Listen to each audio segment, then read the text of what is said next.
just sort of stopped the camera there just in case, because I wasn't sure how much memory I'd have on my phone. I didn't want to kind of stop in the middle of something. So that ends the George Lynch era of Dokken. They do get back together to do some shows in Japan, which they did recently. I still haven't checked that out. If I'm honest, I must get around to doing that. For fans of guitar, where was George Lynch in the sort of lexicon of 80s guitar players? I sort of have this thing I call him part of the Big Six. So the Big Six for me in the 80s, basically you've got Eddie Van Halen, King Edward, top of the tree.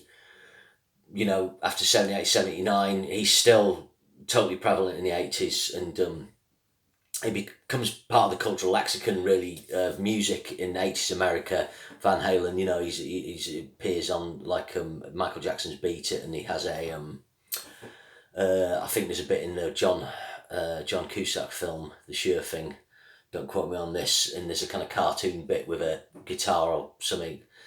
And they play Everybody Wants Some. But anyway, obviously Van Halen's massive album sales. Randy Rhoads sadly only gets to do 2 albums with Ozzy, and then his classic tribute album later after his death. His live recordings were released, but still a massive figure in 80s guitar. Then you've got Yngwie Malmsteen, 1983-84, bursts on the scene. Although his album sales are not comparable to the album sales of obviously Van Halen or Randy Rhoads, who are multi-platinum, or George Lynch, or the other 2 guys I'm going to talk about, he's still a massive influence. He influences everyone, and that includes George Lynch. And then the other 2 guitarists are Satriani and Vai. Satriani breaking out in 87 with Surfing with the Alien, and Vai with David Lee Roth in 86, although we'd sort of becoming aware of him via his work with Alcatraz and his appearance on the film Crossroads. So Vai, by the end of the 80s, Satriani, he's had gold albums, and Vai, I think Passion and Warfare was gold, and then he gets paid a humongous amount, $1 million to join Whitesnake, and that album sells, I think it's 4 million, slip of the tongue. So those guys are really big, and George Lynch is in there. I think he breaks into that as the Big Six, because he gets the front cover of Guitar World on the back for the Attack album. Back for the Attack's platinum album probably nearly pushes double platinum. So, by the end of the 80s, George Lynch, he's probably racked up, several million album sales in the States, and then more in other territories. So, he's bigger than the Shrapnel guys. You got to remember your Vinnie Moore's, Tony McAlpine's, Paul Gilbert's are awesome, but they don't have the record sales of these guys. Although later on, Paul Gilbert, will have a lot of success with Mr. Big and sort of break out more. Just a little tidbit before I move on with the Dokken is, I was on a forum years ago, and there was just so much love for John Sykes, who was American.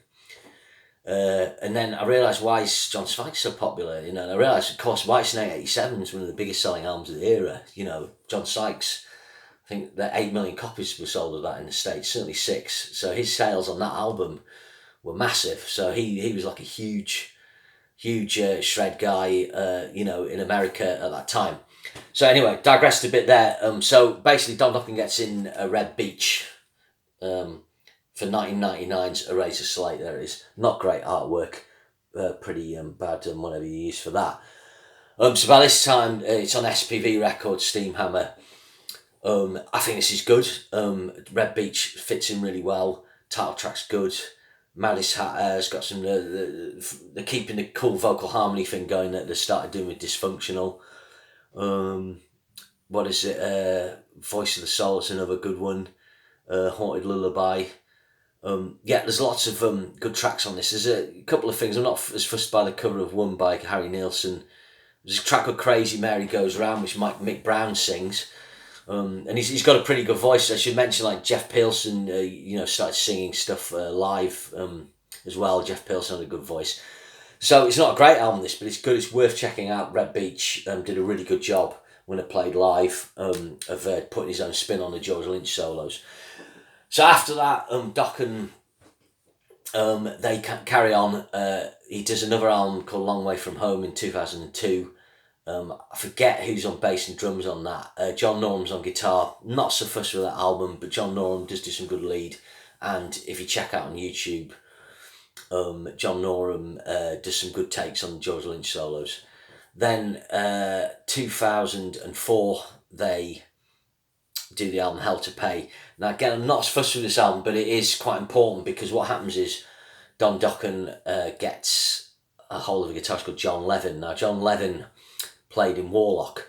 I forget which album. It's the one with the sort of turquoisey sleeve. It might be Triumph in the Agony or something.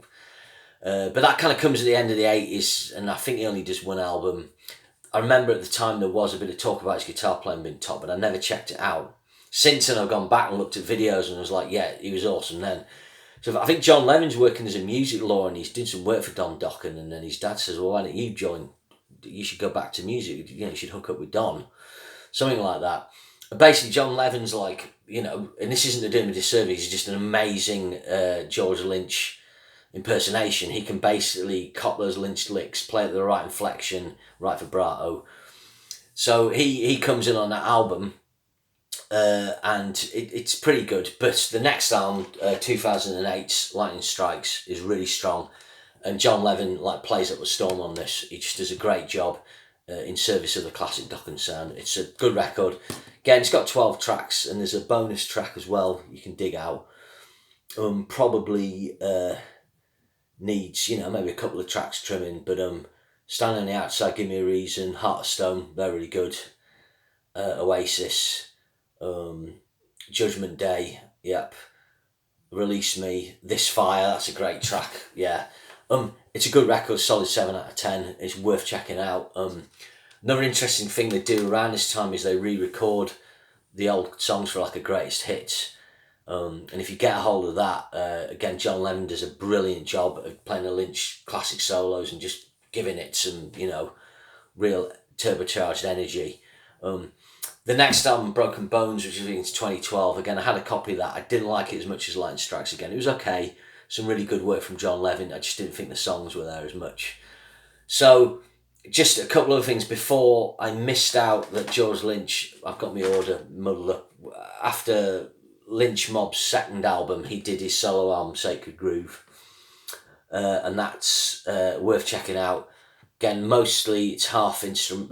Is it half instrumental? Yeah. And then it's got vocal performances from Glenn Hughes and Ray Gillan on. There's Love Power from the Mama Head, that's a cool instrumental. Flesh and Blood, that's got a great Ray Gillan vocal. We Don't Own This World, Nelson did that, top solo. I Will Remember, that's instrumental. Then there's The Beast Part 1 and 2 with Mandy Lion from World War III on, that's quite a funny track. Not necessarily Evil and Only the Brave, those are the two tracks with Glenn Hughes, and it finishes with an instrumental to Tierra del Fuego. Yeah, it's sort of a little patchy, but it's pretty good, 6 out of 10. Since then, George Lynch has done loads of stuff. One of his Lynch Mob albums, Smoke and Mirrors from 2006, that's worth getting. He's done other Lynch Mob albums, The Brotherhood and Rebel. Rebel was pretty good. He's done albums with Michael Sweet Lynch, they're okay. There's some good tracks on this, and one I got recently George Lynch has done is The End Machine. Basically this is Dokken but with Robert Mason singing, so it's got Mick Brown and Jeff Pilson on. I really like this. I thought that Robert Mason's vocals were superb and the songwriting quality is really good, and George plays some nice guitar lines, so that's, he's kind of had a potted history then. John Dokken hasn't done any new material for a while because he's had a few health issues. Like I said, there's a lot of George Lynch stuff out there, but the classic Dokken albums are Tooth and Nail, Under Lock and Key and Back for the Attack. Those 3 albums, worthy additions to anyone's album collection. They're some of the greatest, if not the greatest, LA, people call it hair metal albums of their time. So cheers, thanks very much.